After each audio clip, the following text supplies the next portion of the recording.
여러분 안녕하십니까? 종일 비 피해 없으셨는지요? 부산은 어제 밤부터 지금까지 130mm가 넘는 장맛비가 쏟아졌습니다. 비는 오늘 자정쯤 그칠 것으로 예상되는데요. 이번 비로 주택이 붕괴되고 성곽이 무너지는 등 폭우로 인한 비 피해가 잇따랐습니다. 먼저 현지호 기자가 보도합니다.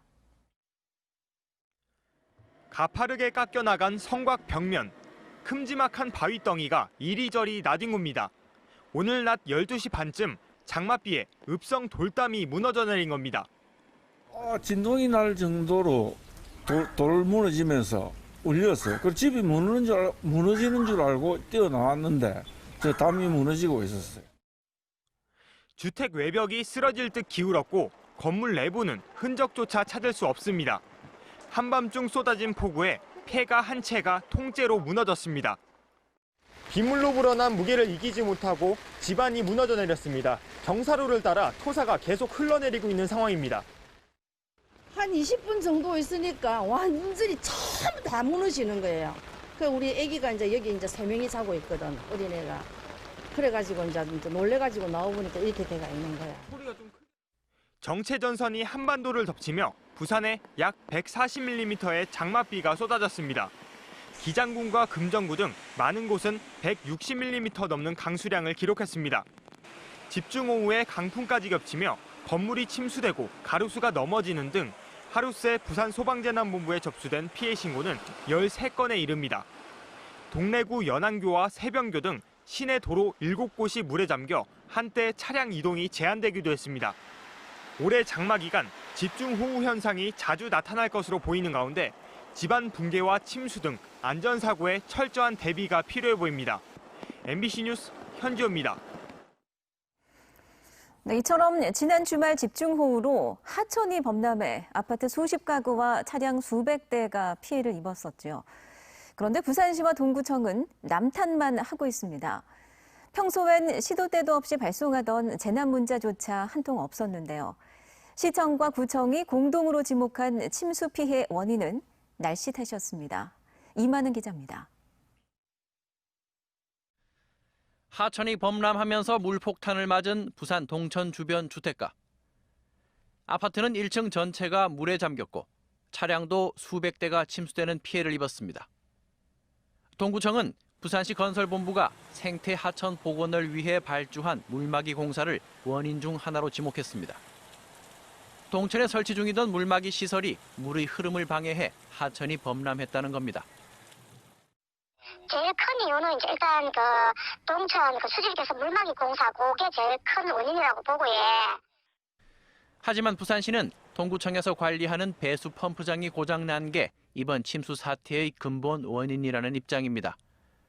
펌프장 배전반이 침수로 작동을 중단하면서 배수가 되지 않아 주택가가 물에 잠겼다는 겁니다. 동구에서 자성대 펌프 그것만 제대로 작동이 됐더라면 침수는 거의 안 일어났을 거라고 생각이 되고요. 평소 같으면 시도 때도 없이 날리던 재난 문자. 하지만 주민 대피가 가장 시급했던 이날 시청도, 구청도 재난 문자는 한 통도 없었습니다.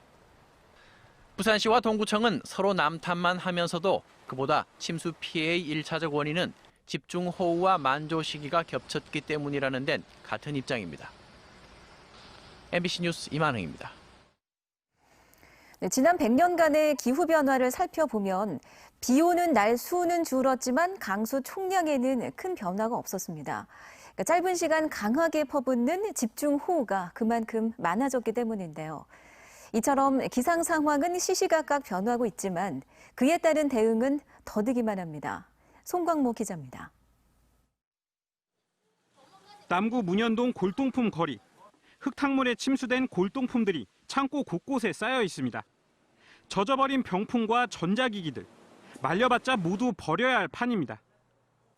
동천 끝자락 마을에선 홍수 피해로 아파트 주민과 상인 50여 가구가 이재민 신세가 됐습니다. 기록적인 폭우에다 만조까지 겹친 이 동천이 제 뒤로 보이는 저지대로 흘러넘치면서 피해가 클 수밖에 없었습니다. 부산 기상청이 설립된 1904년 이후 100년간 부산의 연간 강수량에는 큰 변화가 없었습니다. 하지만 강수 일수가 줄어들고 시간당 10mm 이상의 강한 비가 오는 날은 연평균 14일이 더 많아졌습니다. 지구온난화로 인해 해수면 온도가 올라가면서 대기 중에 더 많은 수증기를 공급하게 되는데요. 지형적인 영향이 더해지는 지역에서 비구름대가 강하게 발달하고 집중호우가 발생. 장마철 기후는 시시각각 변하고 있지만 대응은 더디기만 합니다. 특히 이번 동천 폭우 피해에서 보듯 침수에 대비한 배수 펌프는 무용지물이었습니다. 미리 이제 뭐 공지를 해준다든지 뭐 이렇게 되면은 우리도 뭐 좀 대책을 세워가 조금 높은 쪽에다가 물에 젖으면 안 되는 것 같아 전부 다 얹은다든지 이제 이래 돼야 되는. 날씨 변동이 가장 큰 여름철, 장맛비가 예고될 경우 집중호우 여부를 수시로 확인할 것을 기상청은 당부하고 있습니다. MBC 뉴스 송광모입니다. 코로나19 3차 추경 예산 통과로 경제적 어려움을 겪는 시민들을 위해서 희망 일자리 사업이 시작됩니다. 역대 최대 규모로 부산에서만 모두 2만여 개 일자리가 제공되는데요. 일단 취약계층에게 우선권이 주어지지만 부산 시민이면 누구나 신청할 수 있습니다. 황재실 기자입니다. 정부의 3차 추경 예산 35조 원 가운데 희망 일자리 사업에 배정된 건 1조 3천억 원. 이 가운데 부산시는 890억 원을 확보했습니다. 2만여 개 일자리를 제공하는 역대 최대 규모입니다. 전체 일자리 가운데 절반 가까이가 생활 방역에 투입되고 행정업무 지원 보조 같은 다양한 공공 일자리가 마련됩니다. 반려견 동반 외출처럼 급조한 흔적이 보이는 사업도 많지만 고용 안전망 확보에 방점을 뒀습니다. 실업자가 9만 명을 현재 넘어서고 있습니다. 우리 2만 개의 일자리가 결코 뭐 충분한 숫자는 아닙니다만은 정말 생계가 긴급하고 어려운 우리 부산 시민들에게는 그래도 조금이라도 이것을 견딜 수 있는, 버틸 수 있는. 이 일자리는 취약계층과 코로나19로 인해 실직한 시민들에게 우선권이 주어지지만 만 18세 이상 시민이면 누구나 지원이 가능합니다. 2만여 명에게 최저임금 수준의 시급과 4대 보험도 지원됩니다. 온라인 접수는 15일부터 시작되고 방문 접수는 태어난 해 끝자리 수를 기준으로 요일제 접수를 받습니다. MBC 뉴스 황재실입니다. 부산의 수돗물에서 최근에도 미량 유해물질인 과불화 화합물이 검출됐었죠. 식수 불안에 시달리는 부산시로선 새로운 상수원 확보가 늘 과제였습니다. 현 정부 들어서 환경부가 낙동강 물 문제 해결에 적극 나서면서 지난해 시작된 관련 용역 결과가 이르면 이달 말쯤 공개될 예정인데요. 이 용역 안에 부산의 새로운 상수원 확보 결과가 담긴 것으로 알려졌습니다. 조재형 기자입니다.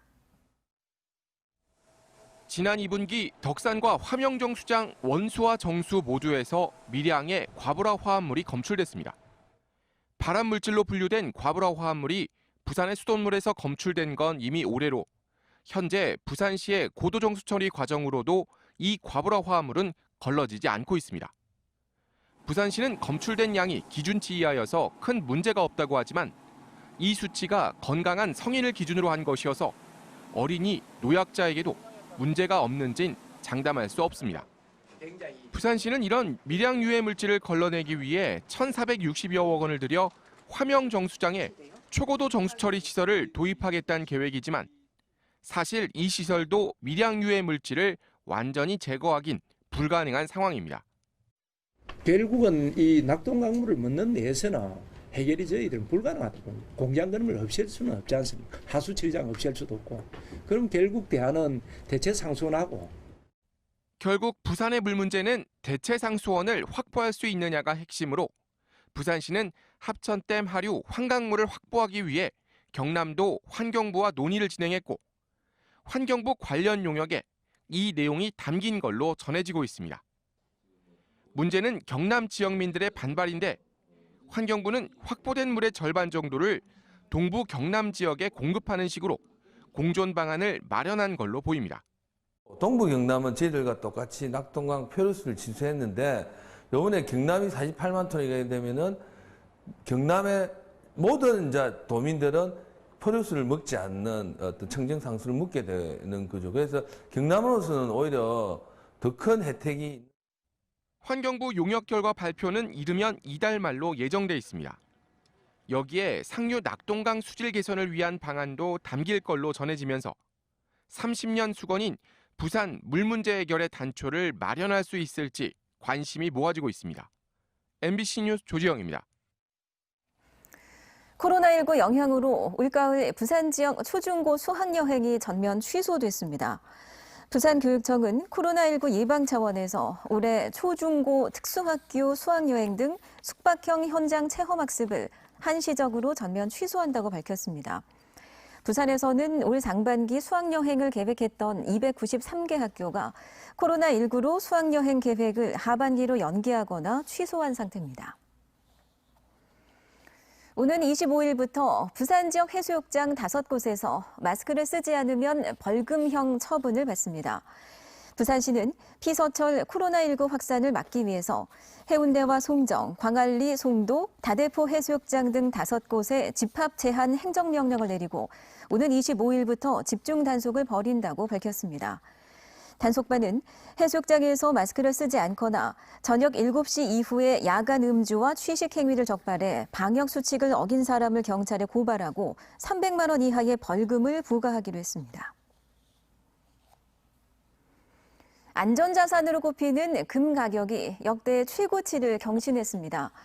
한국거래소에 따르면 오늘 KRX 금시장에서 1kg짜리 금 현물의 1g당 가격은 전 거래일보다 0.27% 오른 69,900원으로 마감했습니다. 이 같은 가격은 지난 2014년 3월 KRX 금시장 개설 이후 최고가로 종가 기준 종전 최고가는 지난 5월 18일 기록한 69,840원이었습니다.